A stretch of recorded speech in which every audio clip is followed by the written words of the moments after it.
Oops, huwag mo na scroll up mga kanegosyo. Ako nga pala si Jepoy, isang negosyante. Isa rin akong DJ. At kung kailangan nyo ng DJ sa event nyo, bar, club, etc. Nasa description lang yung email ad ko. Hindi ako vlogger, hindi ako influencer, isa po akong content creator. At meron na akong 10 taon na karanasan na pagkalugi sa pagninegosyo. At ang topic natin ngayon tungkol kay aficionado. Focus in one pa rin po tayo mga kanegosyo. Siguro familiar naman tayo kay aficionado na pabango kahit hindi tayo gumagamit niyan, or may iba tayong brand na prepared, pero siguro naman familiar tayo sa brand na aficionado mga kanegosyo.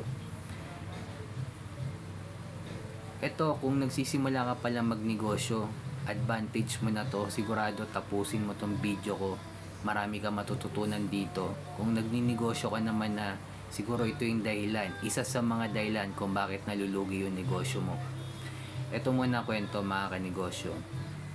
Way back 2015, nung naitayo ko yung sari-sari store ko, kung saan ako graduate ng college. Graduate po ako ng marketing management sa TIP Cubao mga kanegosyo, Technological Institute of the Philippines. Doon ko naitayo yung sari-sari store ko. Pang-anim akong sari-sari store doon mga kanegosyo. At ako din yung pinakamahal ng benta, pero ako naman yung pinakamalupit ng service. Alam ng mga customer kong college student yan. Kaya na-share ko to mga kanegosyo dahil lang sari-sari store mga kanegosyo walang focus in one. Ang sari-sari store, pag napalaki po natin, never magiging grocery store kasi magkaiba po sila ng business model.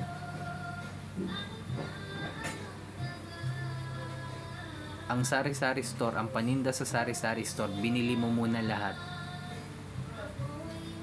at kikita ka lang. Naglabas ka na ng pera at kikita ka lang kapag nabenta mo na yung produktong nabili mo. Sa grocery store, iba po ang business model. Magbabagsak muna si supplier doon sa grocery store at babayaran pa ng may-ari ng grocery store kay supplier.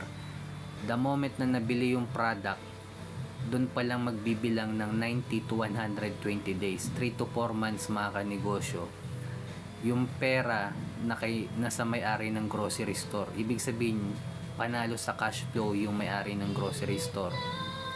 Para siyang nakautang ng walang interest sa loob ng 3 buwan.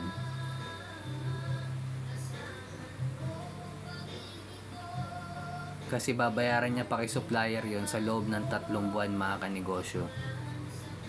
At pwede niya pang gamitin yung pera o yung cash sa mabilis na transaction para sa ibang pagkita pa mga kanegosyo. Sa sari-sari store, iba po mga kanegosyo. Binili mo muna lahat ng produkto mo. Kapag mayroon diyang dilata na matagal mabenta, profit loss na po agad yon mga kanegosyo. Alam ko po yan dahil yan po parang minaster ko po yung sari-sari store mga kanegosyo. At wala pong focus in one yan. Imagine mga kanegosyo, aficionadong pabango. May nakita ba kayong tindang pizza dyan? May nakita ba kayong tindang t-shirt, pantalon, medyas? Nakapokus lang sa isa. Pero saan kumita yung may-ari ng aficionado, si Sir Joel Cruz, sa pagpapafranchise ng aficionado mga kanegosyo? Doon yung tunay na kitaan mga kanegosyo. Pag napafranchise natin or ma-applyan natin ng business model level 2, tulad ng franchising, distribution, platform, manpower, software, licensing, business model, yung negosyo natin. Sa mga susunod na video ko, ituturo ko yung mga ibig sabihin ng mga level 2 na yan mga kanegosyo. Dito muna tayo sa focus in one. Kung yung aficionado nga mga kanegosyo nakapokus lang sa isa, bakit ikaw ayaw mo mag-focus? Dahil nalulugi ka? Normal lang walang benta sa isang araw mga kanegosyo, pero wag na wag kang magdadagdag ng ibang produkto. At kapag kumikita ka naman na mga kanegosyo, isa sa mga sakit ng negosyante kapag kumikita, nag-iisip kung anong idadagdag na produkto. Mali mga kanegosyo. Dahil nawawalan ka sa disiplina. Kahit magdagdag ka, mapupunta lang yun sa produktong yung kinita mo sa isang kumikitang negosyo mo, mapupunta lang yun sa isa. Kumbaga magiging even lang yung kita mo mga kanegosyo end of the day. Sa inventory mo, pati yung marketing mo mag-iiba, pati yung mga customer mo malilito kung ano ba talaga yung focus na tinitinda mo.